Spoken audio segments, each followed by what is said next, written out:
Prasangat. Through the association. Mama. I. Irya. Wonderful activities. Samvida. By discussion of. Bhavanti. Becomes. Rit. To the heart. Parna. Ear. Rasa ayana. Pleasing. Kata. The stories. Tat. Of that. Yoshanat. By cultivation. Ashu. Quickly. Apavarga. Of liberation. Vartmani. On the path. Shraddha.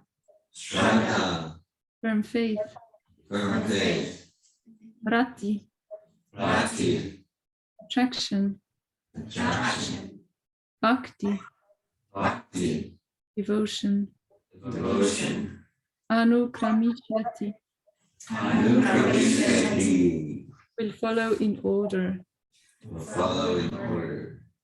Translation. In the association of pure devotees, discussion of the pastimes and activities of the Supreme Personality of Godhead is very pleasing and satisfying to the ear and the heart. By cultivating such knowledge, one gradually becomes advanced on the path of liberation, and thereafter he is freed and his attraction becomes fixed. Then real devotion and devotional service begin. Purport by Srila Prabhupada.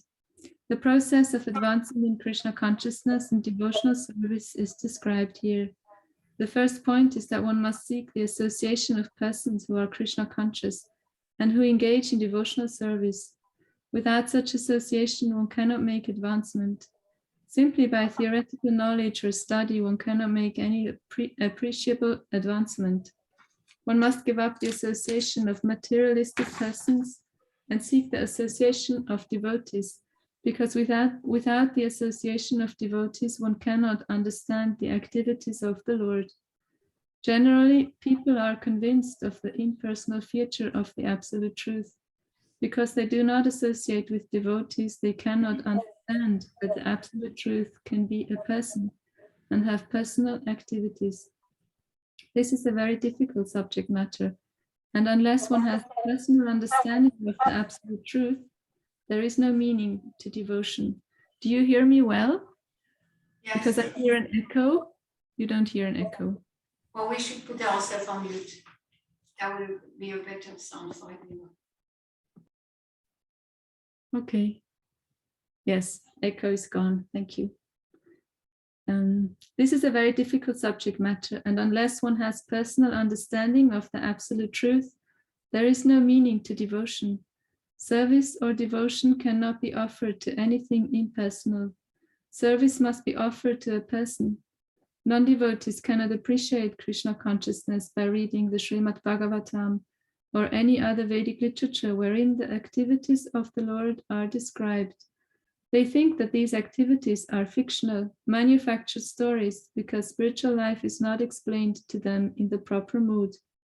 To understand the personal activities of the Lord, one has to seek the association of devotees. And by such association, when one contemplates and tries to understand the transcendental activities of the Lord, the path to liberation is open and he is freed. One who has firm faith in the Supreme Personality of Godhead becomes fixed, and his attraction for association with the Lord and the devotees increases. Association with devotees means association with the Lord.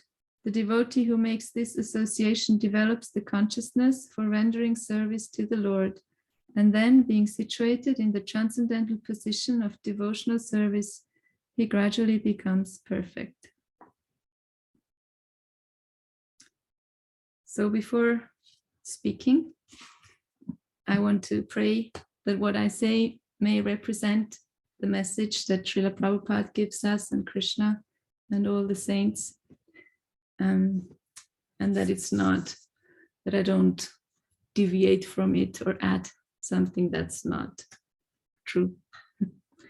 Om Agyanati Mirandasya Gyananjana Shalakaya Jakshuran Militam Yena Tasmai Shri Guruve Namaha Shri Chaitanya Manobhistam Stapitam Yena Bhutale Swayam Rupa Kadamayam Dadati Swapadantikam Vandeham Shri Guru Shri Uttapada Kamalam Shri Gurun Vaishnavamscha Shri Rupam Sagrajatam Sahagana Raghunathan Vitam Tam Sajivam Sadvaitam Savadutam Parijana Sahitam Krishna Chaitanya Devam Shri Radha Krishna Padan Sahagana Lalita Shri Vishakan Vitamscha Hey Krishna Karuna Sindhu Dinabandho Jagatpate Gopesha Gopika Kanta Radha Kanta Namastate Tapta Kanjana Gourangi Radhe Vrindavaneshwari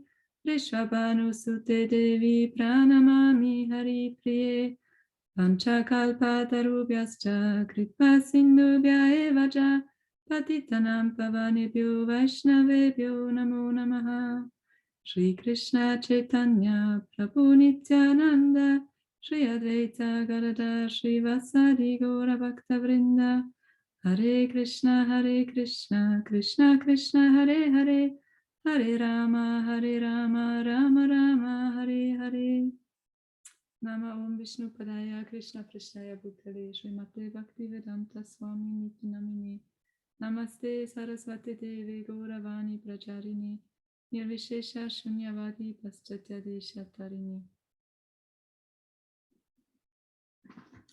So why I chose this verse? From my very rough calculation, this verse comes in a few years. If we continue to study Canto 3, Srimad Bhagavatam, like we're in the first chapter right now. So this is chapter 25, many years from now. And still, Vidura is a very essential person. So why I chose the verse is because today is a special day. It's a festival. I read it's Vasanta Panchami festival. Pancha, we know Pancha from Pancha Tattva, Pancha Ratrika, Pancha Karma. Pancha means 5. And today is a festival of 5 great personalities, 5 great pure devotees of Lord Krishna. And so to celebrate them, I chose this verse to start. And I want to speak about how come do we celebrate all these appearance days and disappearance days of these great devotees? What's the meaning of that? And what are the benefits for us to celebrate those festivals?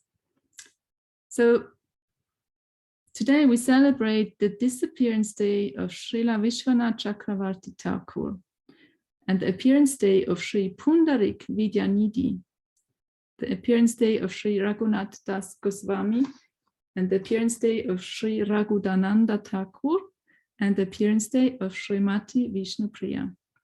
So if you're thinking, who are all these personalities? That's where I was too, for most of them.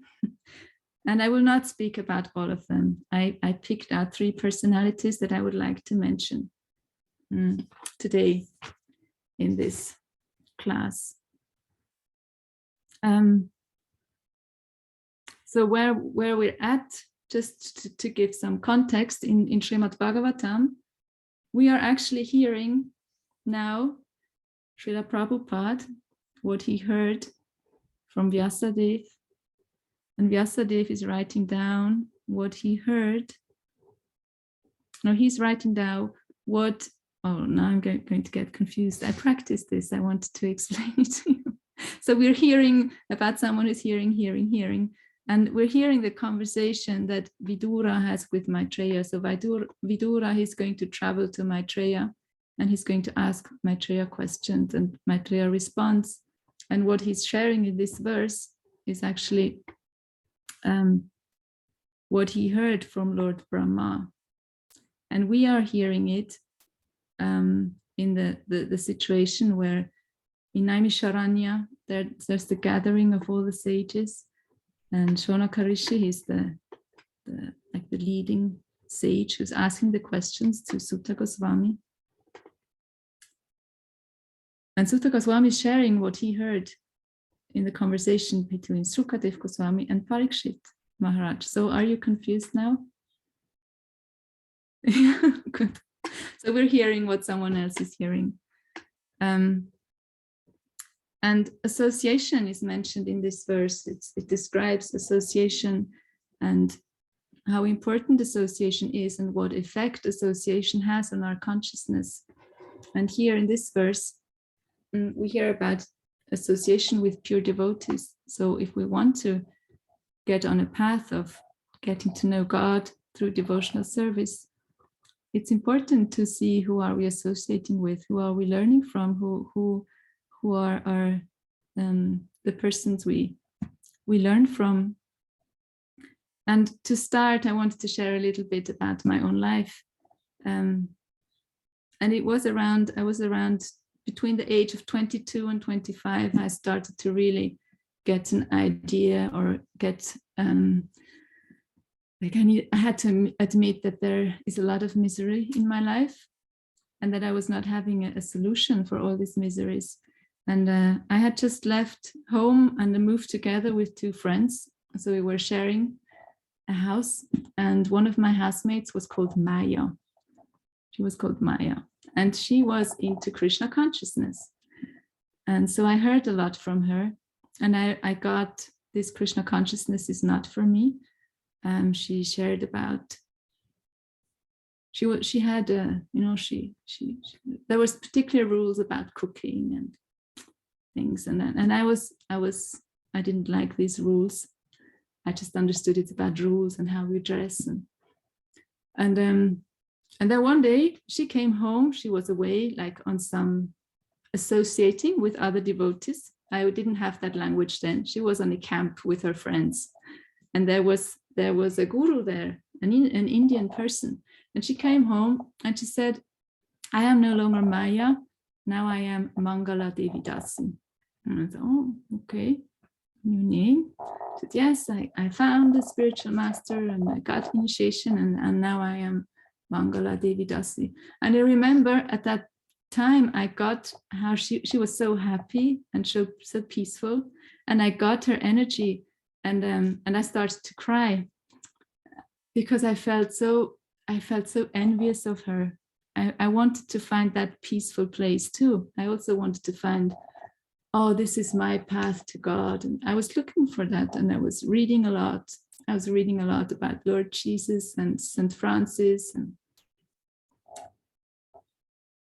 so that impressed me. Like that was, I think that was my first close association, and I couldn't relate to the externals, the names, the different names, and the different clothes and the different whatever. I could relate to her energy and to the love and the peace and the devotion she found. And I wanted that too. I wanted to find that too. And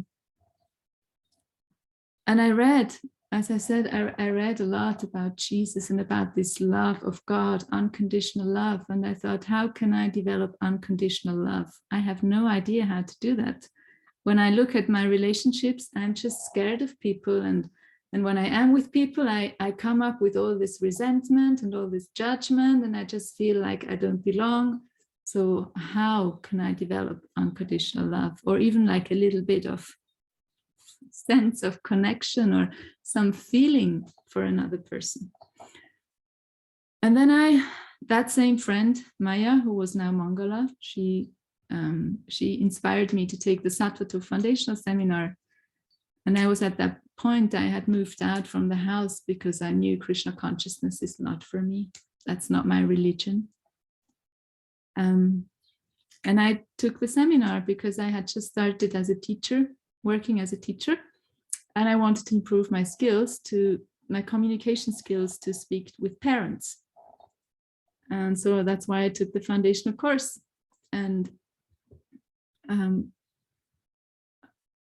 in the seminar room, I found the facilitator, David Wolf, Dear Govinda, and six assistants, 6 staff members.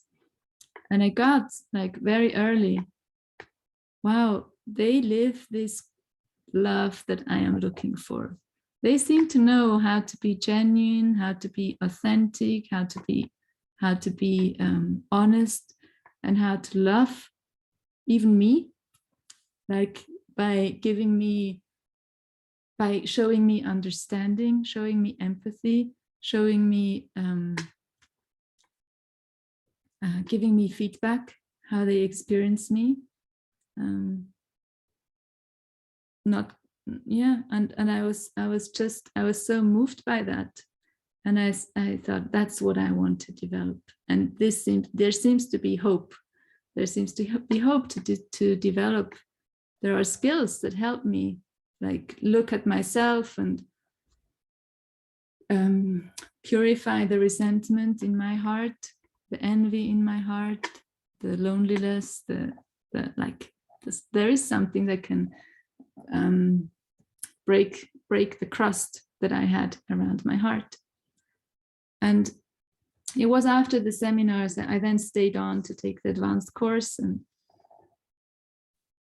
and after the course I had a dream. I was quite desperate after the course, because my whole worldview of life is about being bored and being miserable got shaken. Life could be really fun and joyful and interesting and exciting.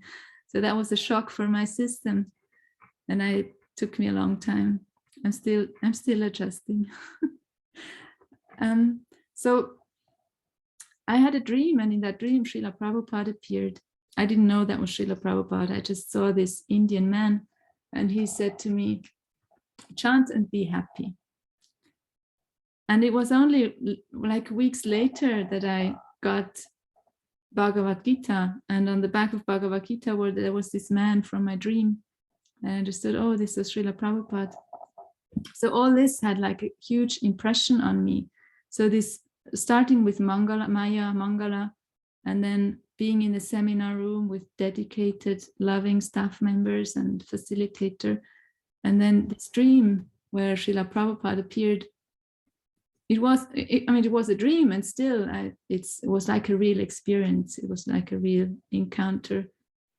And then not much later, like a year or 2 years later, I got married and I had my first child, Anuk. And when she started to speak, she wanted to know about Krishna. And at that time, Lakshmi Priya, you wanted to share something? Your hand is raised? No. So as soon as she started to speak, she wanted to know about Krishna. And for me, Krishna was still like, I didn't feel comfortable with the name. For me, it was still God. God is God. And so she wanted to know about Krishna and tell me about Krishna. And I couldn't tell her much. And so I started to read Krishna book. I thought, let's read Krishna book. And then I have stories to tell to my daughter. And that's how I dived into Krishna book. And it helped me to be really attentive while reading, because what I read, I wanted to share with my little daughter. So again, she was, association, like she wanted to know about Krishna.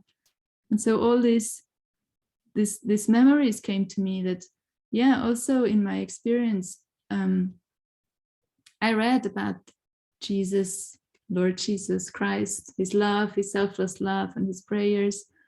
And yet I had no association with devotees of Lord Jesus.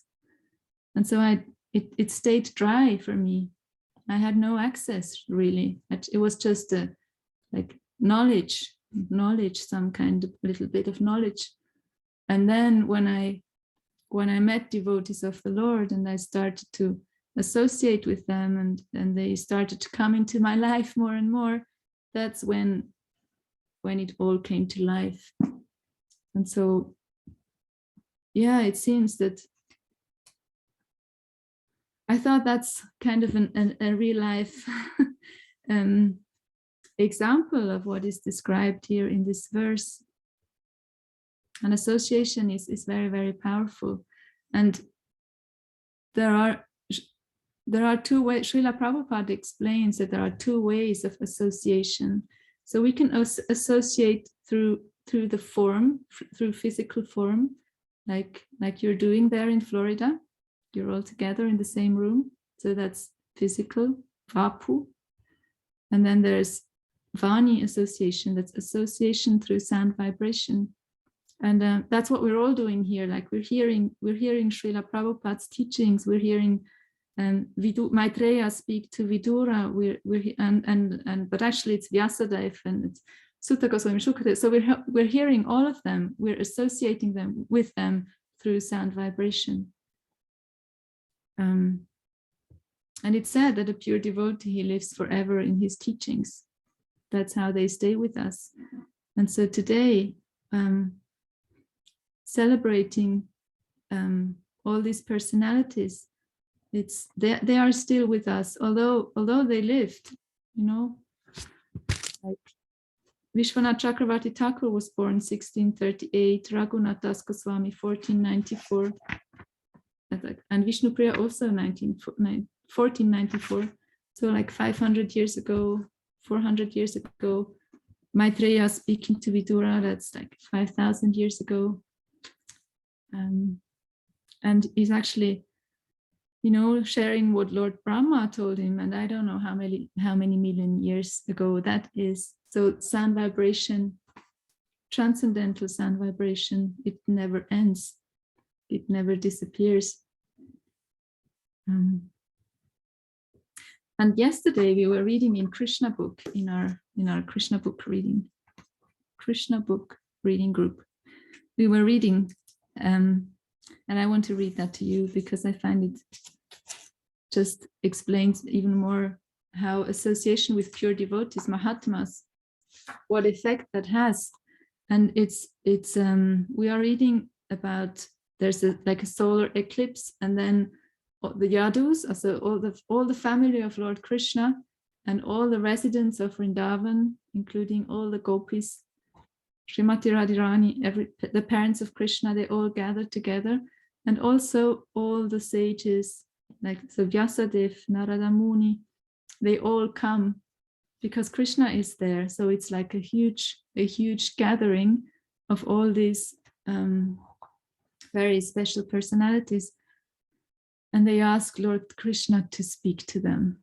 And so Lord Krishna speaks to them and he says, "All glories to the assembled sages and ascetics. Today, we are feeling that our lives have become successful.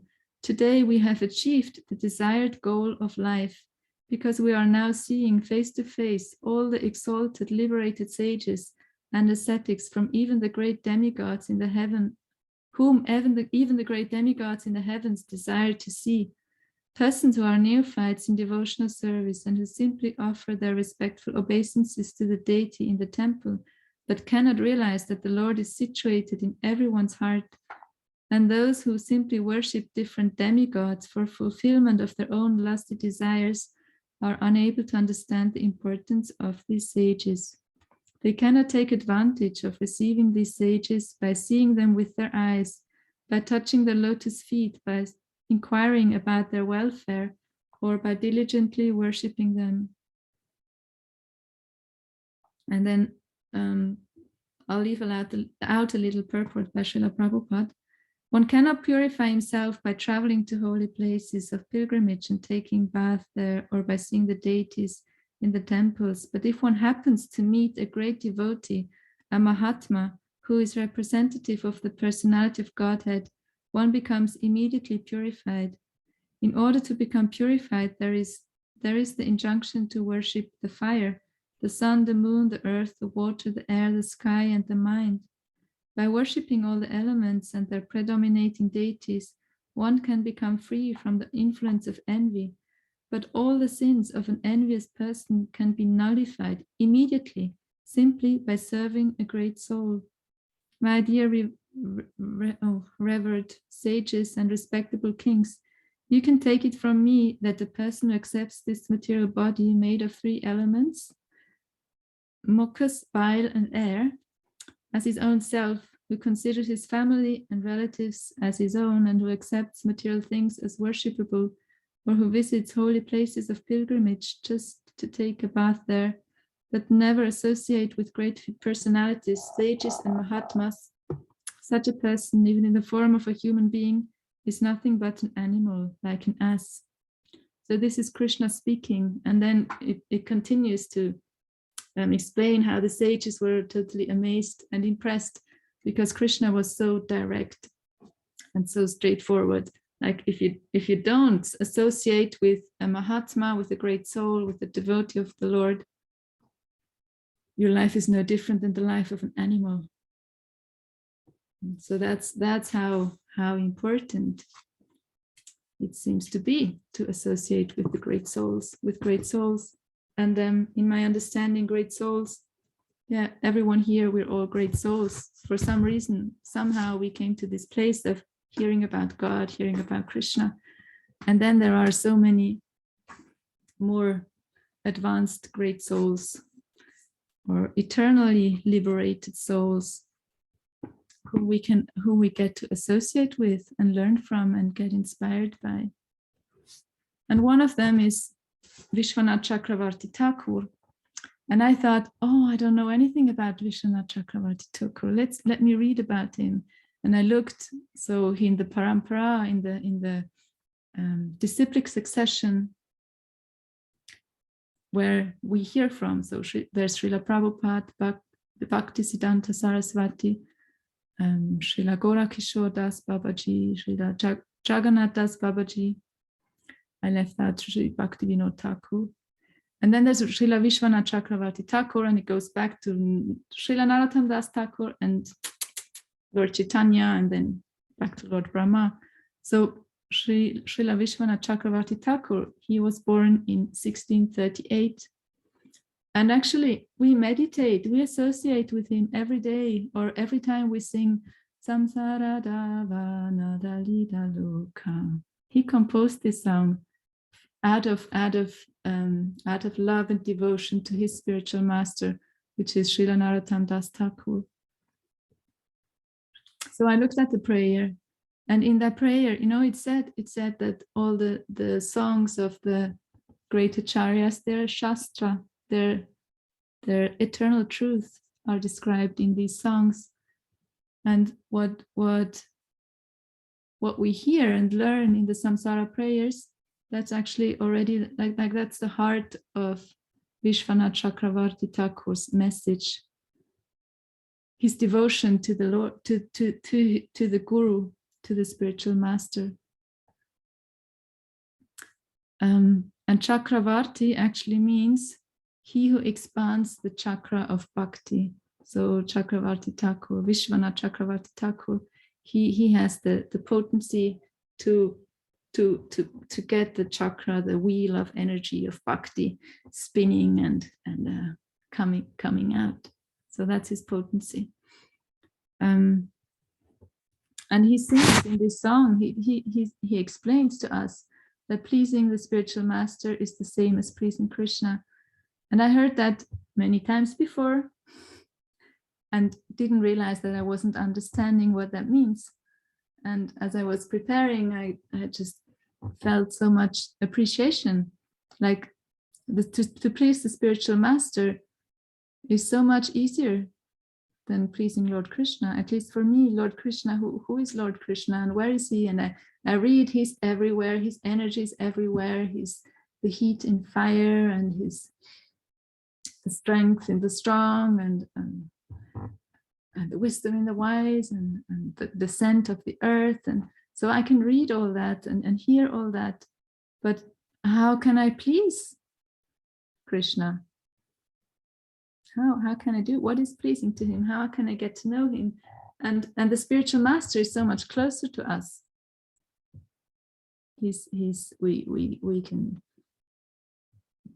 we can like I can speak about Srila Prabhupada. I can read about him. I can watch videos about him, and I can hear his class, and I can listen to those who associated with Srila Prabhupada closely. And that's how I get to know what pleases him. I get to understand, okay, chant and be happy, that's pleasing for him. If I just do that in my life, if I chant and I'm happy, then Srila Prabhupada is extremely pleased, and Lord Krishna too. And Srila Prabhupada is happy, the spiritual master is happy to see us sitting here, spending time, giving our time to hearing about Krishna and to sharing with each other. So Krishna is happy.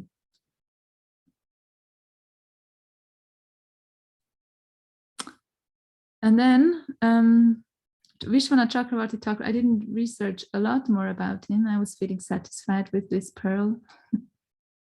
And there's lots more to discover about him. He wrote many literature. He commented on the books of the 6 Goswamis and more.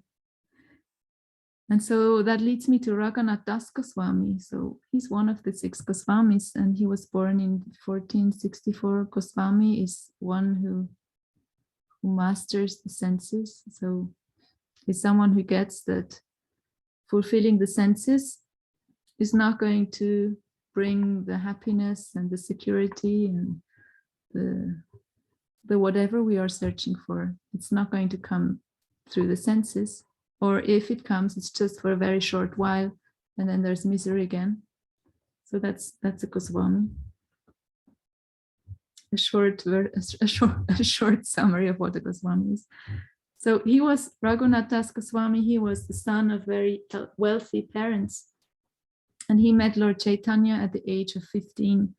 And it's described that Raghunath Das Goswami, he from the moment he saw Lord Chaitanya, actually before he heard about Lord Chaitanya, he desired to see him, and he met him at the age of 15, and he just wanted to spend time with him. He didn't want, he lost taste, interest in anything in his life, in wealth. He said he had a beautiful wife, and he lost all interest.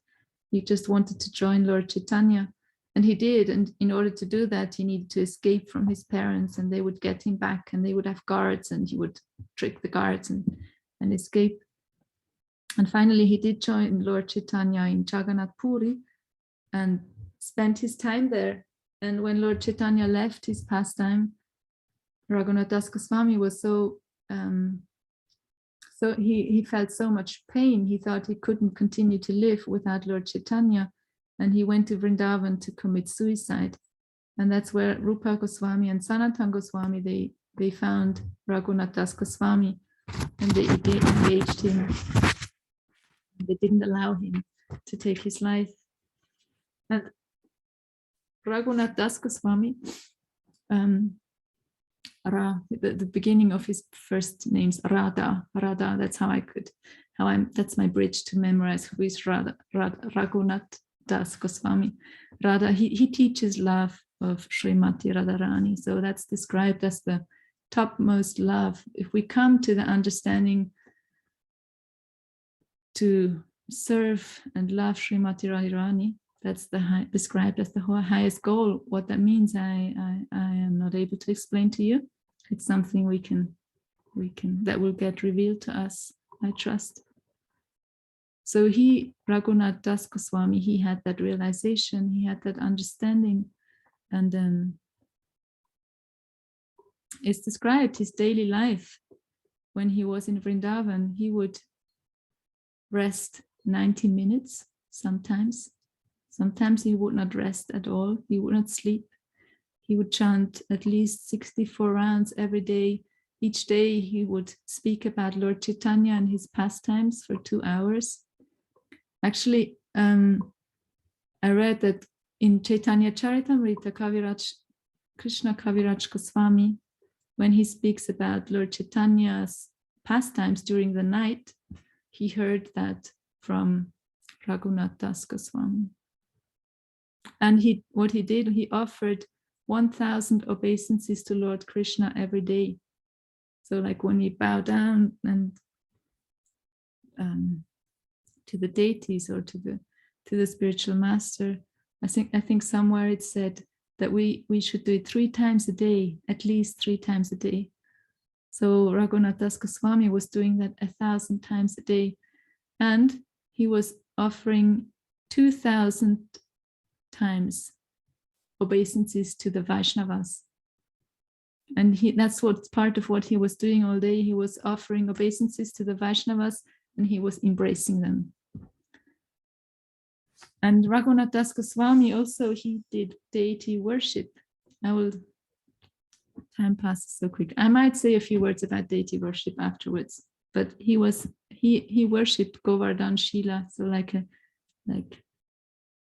deity made from a stone from Govardhan Hill. And he lived on 100 grams buttermilk a day. So it's like a cup made from a leaf, buttermilk once a day. That's what he lived on. And it's described after Rupa Goswami and Sanatan Goswami left their pastimes. Raghunath Das Goswami, he stopped eating at all and he stopped drinking, and he was just, I read a description, he was burning in the fire of pain of separation. So that's Raghunath Das Goswami, who we get to celebrate today and get inspired by and learn from. And then there's Vishnupriya. And Vishnupriya, she was the second wife of Lord Chaitanya. And also she was the daughter of a wealthy person. Sanatan Mishra was his name. She was born in 1494, or she appeared in 1494. And it's described that she was very beautiful and she had all the good qualities. She was obedient to her parents, and considering her parents were brahmanas, so they wouldn't, so she was obedient to structures that are healthy and supportive and divine. So she worshipped Tulsi every day, and she bathed in the Ganges 3 times a day. And while going to the Ganges, she would sometimes meet Sachimata. Sachimata is the mother of Lord Chaitanya, and she would pay obeisances to Sachimata. And Sachimata was so affectionate towards this girl, and thought this would be such a wonderful, ideal wife for her son. But her son was already married to Lakshmi Devi. He was married to Lakshmi Devi, and Lakshmi Devi, she got bitten by a serpent and left her body. And Sachimata wanted Lord Chaitanya, her son, to marry again, and suggested that he marries Vishnupriya, and that's what they did. And there's not much actually I searched, what does Srila Prabhupada say about Vishnupriya? I did not find a lot. I did find a letter that I will read to you.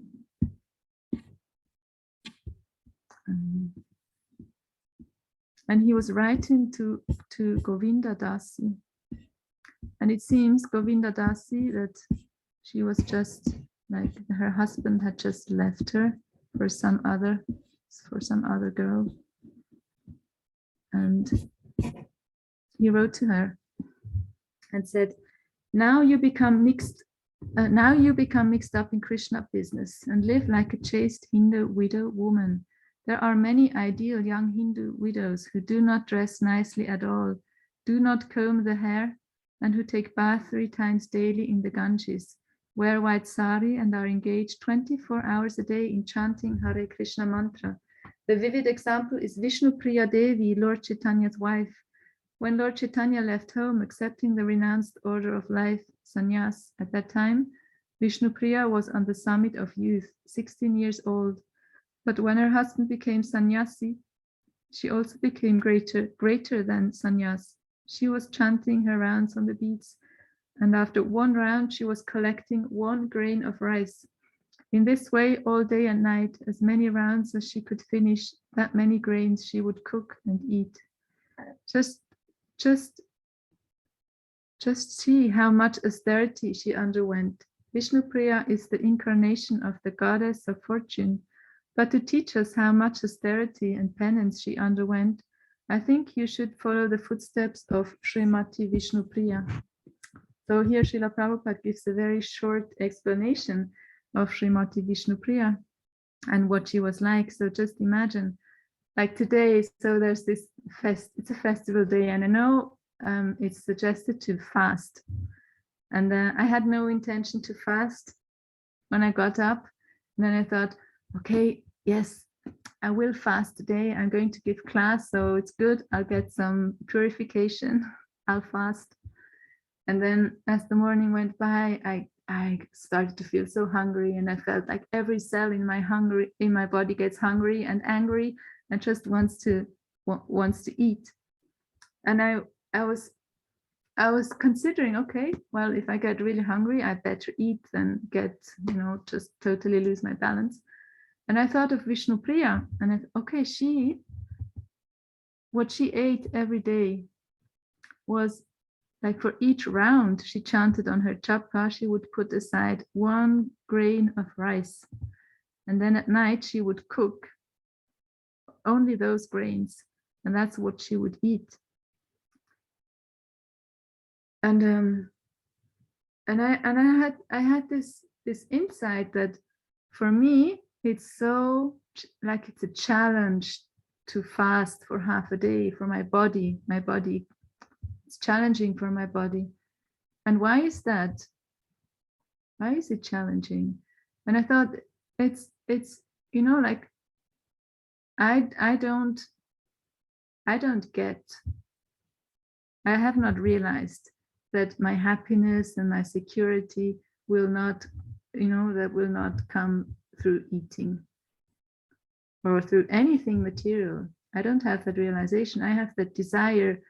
I think of material things in order to, with the hope that I will not suffer anymore. That I will find happiness and security, lasting security. So it's hard for me. Like, this austerity is very hard. And Vishnupriya, she did not even have a desire for material. She was totally clear, realized that happiness is not going to come, security is not going to come, health is not going to come through anything material. She had this realization. And my speculation, assumption, whatever, is that being austere, it wasn't like for her, it was not painful, it was joyful, not as it is for me. So Vishnupriya, when she was 16 years old, when Lord Chaitanya decided to take sannyas, to go to the renounced order of life at the age of 24, like at a very, very young age.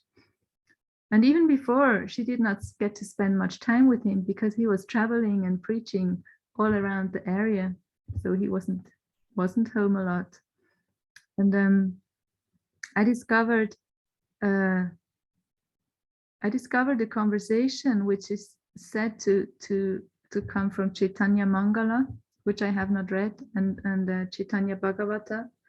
And in that conversation, it's described like the night before Lord Chaitanya left, he had a conversation with Vishnupriya.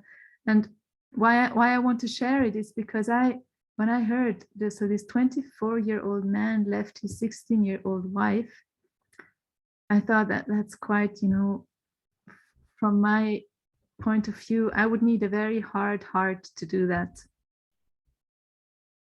It's harsh, it's unfair, it's mean to just leave, And when I came across this conversation, I understood that Lord Chaitanya was so full of affection for his wife. He was so loving, and he was so caring for her.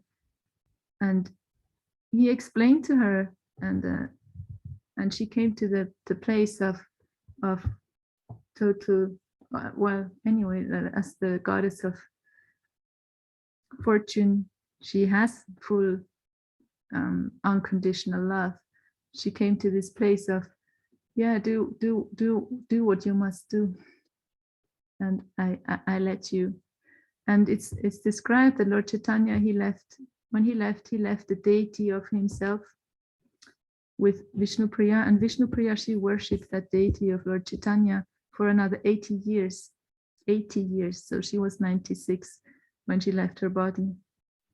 And that deity came into my life just a few weeks ago. I had no idea this deity existed until my husband went to Mayapur and he spent some time there, and he sent me a picture.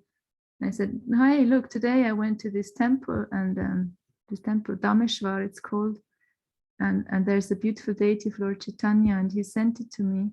And to end, I wanted to show that deity. Can I share my screen?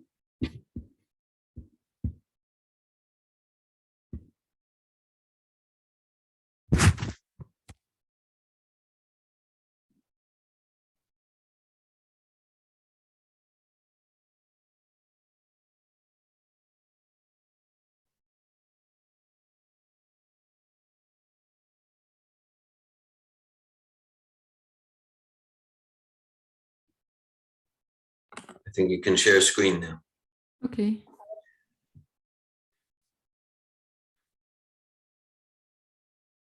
Oh, it says that I can't. Oh. I think it's the green button. You need to stop your sharing. The other window was you're still sharing your screen. How about now? Ah, yes. Good. Thank you. Did you move a little bit? Okay, can you see this? No. No? Well, No. it says that Anandini Devidasi has started screen sharing, but We don't see the picture of Dameshwar. I'm not seeing the picture. Hmm. You know. We see you. I think the screen button. Yeah, Screen yeah. button. Okay. Dameshwar Mahaprabhu ki jai. Jai Hare Krishna. Okay, so you can see Lord Chaitanya. Yes. Ah, yes. Okay. Yeah, so that's the deity that Lord Chaitanya left for Vishnupriya, and she worshipped the deity throughout her whole life. And when she left her servant, he continued to worship, and still today he is worshipped.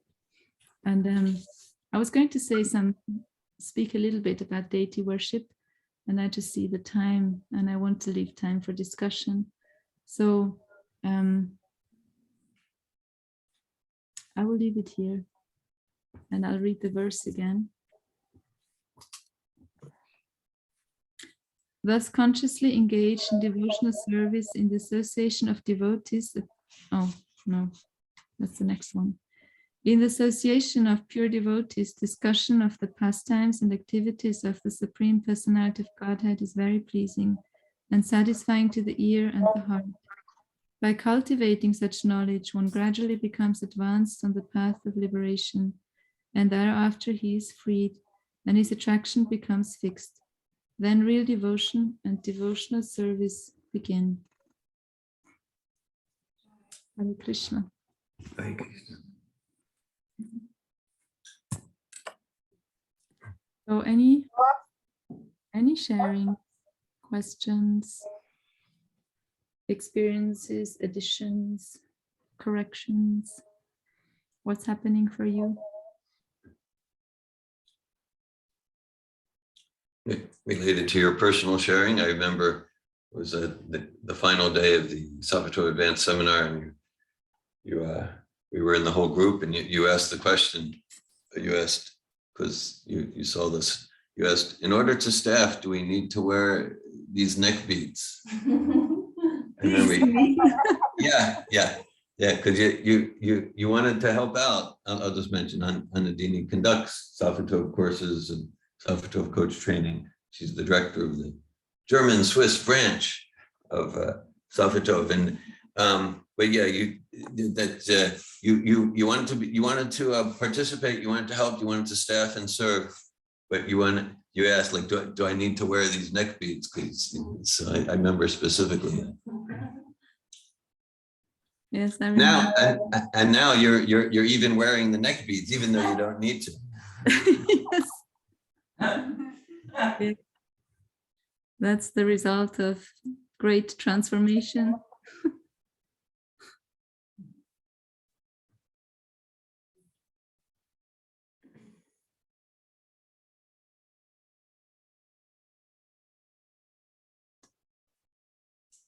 Okay. I was really touched by your dream. And then you brought it up again, chant be happy. And each time it just brought tears to my eyes. Like, that sounds really peaceful, and also just Srila Prabhupada is so amazing how he like speaks to each one of us in a very unique way and like magical way. And I just was really touched by that.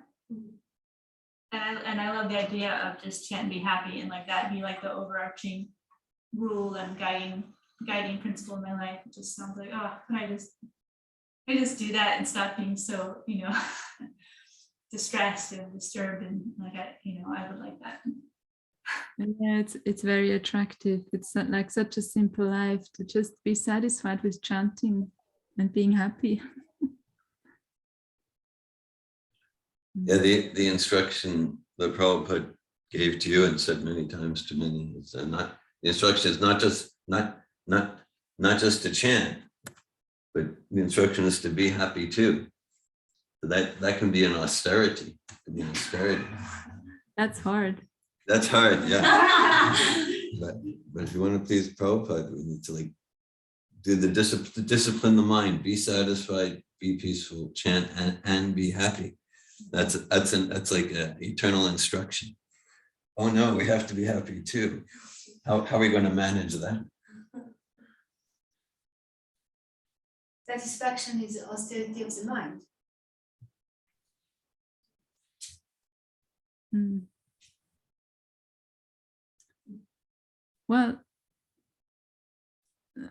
I said I was going to say something about deity worship, but if someone else wants to share something, I'm happy. Otherwise, I would share a little bit of that. I wanted to ask something. Yes. Haribol. In the purport, Prabhupada talks about the impersonal people. Generally, people are convinced of the impersonal feature of the absolute truth because they do not associate with devotees. They cannot understand the absolute truth can be a person and have personal activities. This is a very difficult subject matter unless one has personal understanding of the absolute truth. There is no meaning to devotion. Generally, Srila Prabhupada and Srila Bhaktisiddhanta, they spoke very strongly against impersonalism, and impersonal tendencies are very prevalent, both in Eastern and Western philosophies.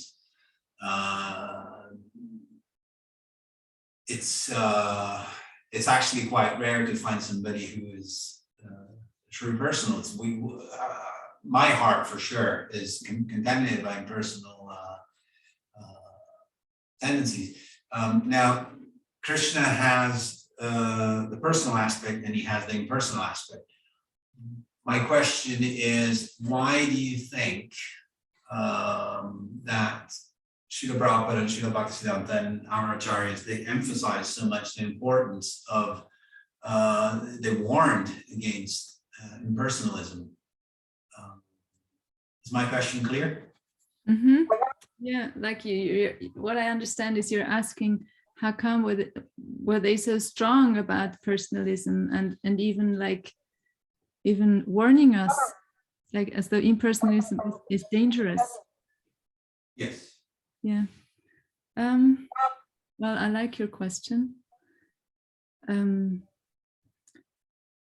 What I experience in myself I can only like share from there is that impersonalism, it's very, you know, to have moments where I feel God is everywhere, Krishna is everywhere around me in nature, or, you know, it's a very joyful experience. And it's at the same time, it can be like wanting to be in paradise, you know, wanting to be in a place where everything is just nice and beautiful and according to my definition. And I can become like, I don't know the word, complacent maybe. And it can become like a self-absorption again. I'm looking for satisfaction for me, and there's not Srila Prabhupada, does it, I don't know if it's here or now I mix it up with what I read from Krishna book, that in impersonal realization that there's not the it's hard to love something that's impersonal. To develop a relationship with an energy or something, it's hard. And with a person, we can develop a relationship, and then and love can develop, and that this is what's satisfying, what's brings joy, life. That's what comes to my mind. And I'm sure others here could share more, maybe. I appreciate the question and your response on Anandini. Something that's coming to me is, one thing is like this place in Bhagavad Gita and purports, and Prabhupada said, there's the impersonalist, there's the personalist, and then there's the devotees. So that's very interesting, because it's like the devotees are, in other words, like the devotees aren't in a camp. The devotees appreciate all aspects of the absolute. Like they're not in a camp, personalist, impersonalist. Devotees appreciate all aspects. So he emphasizes that too. There's another place, purport of Bhagavad Gita, and Prabhupada says, he says, there is no conflict. I think this is in the Rasoham Apsukanteya verse, I am the taste of water that Anandini was referring to. I'm the light of the sun and the moon, I'm the fragrance of the earth. And so Prabhupada says that there's no conflict between impersonalism and personalism. There's no conflict. So again, like the devotional heart appreciates all aspects like that. And then, okay, then there's many times where Srila Prabhupada and Bhaktisiddhanta, where they're severely warned. And I guess my understanding is primarily the severe, like impersonal realization of the absolute, it's a glorious achievement. It's a glorious achievement. But if like one is going for even realizing the non-personal aspect of the absolute in a way that's at the expense of Bhagavan, in a way that's at the expense of the personal aspect, in a way that denies or rejects the personal aspect of the absolute, then whereas impersonal realization, realizing the futility of materialism, I mean, that's such a commendable spiritual direction, accomplishment. But if it's with a philosophy or mentality that rejects the possibility of the absolute being a transcendental person, then that really interferes and severely blocks one's progress in a very tragic way. Yeah, it negates the personality of God. Yeah. There can be no relation. Hare Thank Krishna. Thank you, dear Govinda. And why they warn us, I was, while you were speaking, I was thinking that, yeah, they warn us because they really want us to get the highest goal. Mm. They really want us to meet Krishna and to have a relationship with him. And that's why they warn us. They want us to get deviated. Yeah, from genuine compassion. Like Ulysse, isn't it? Like Ulysses was warned, don't listen to the siren. Ulysses. Yeah, you know, he was tied to the boat, and to reach his destination, he had to not listen to the siren, like mermaid, whatever. I don't know Yes, how they call yeah. it in English. I studied that in French. Yeah, beautifully attractive, right? And to not be diverted, because it is attractive. It is attractive. Like impersonal realization is more satisfying than any life on any planet. So it is attractive. And then, and it prevents us to develop the art of devotion. And when we do have the art of devotion, then we can fully dive into a personal realization in a way that's the appreciation. You know, in many places also, the Bhagavad Gita and the Srimad Bhagavatam, Srila Prabhupada said, okay, all transcendentalists. And when he said all transcendentalists, he includes the spiritualists that are aiming at personal realization.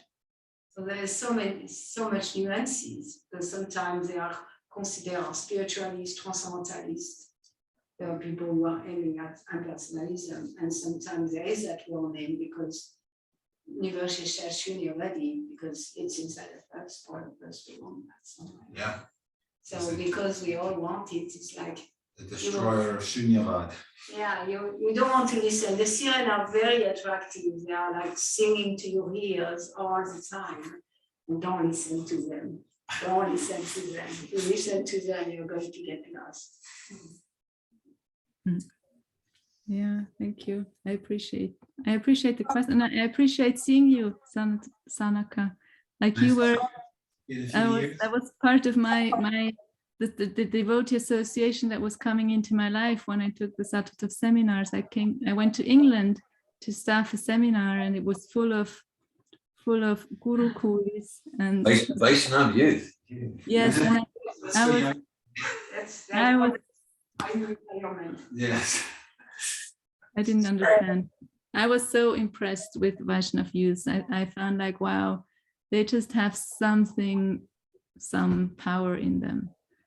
And I think that's Krishna power. So I'm reminded of this when I see you here. Yeah, no, that seminar was, what am I going to say? It was one of the key moments in my life. Thank you, everyone. Glastonbury 2006. Yep. Hare Krishna. At the Earth Spirit Center, Glastonbury. Hare Krishna. Hare Krishna. So I want to end by offering my obeisances to all the Vaishnava devotees of the Lord who can fulfill the desires of everyone. And now I lost it at the past. Just like desire trees. They are just like desired trees and can fulfill the desire of everyone, just like desired trees.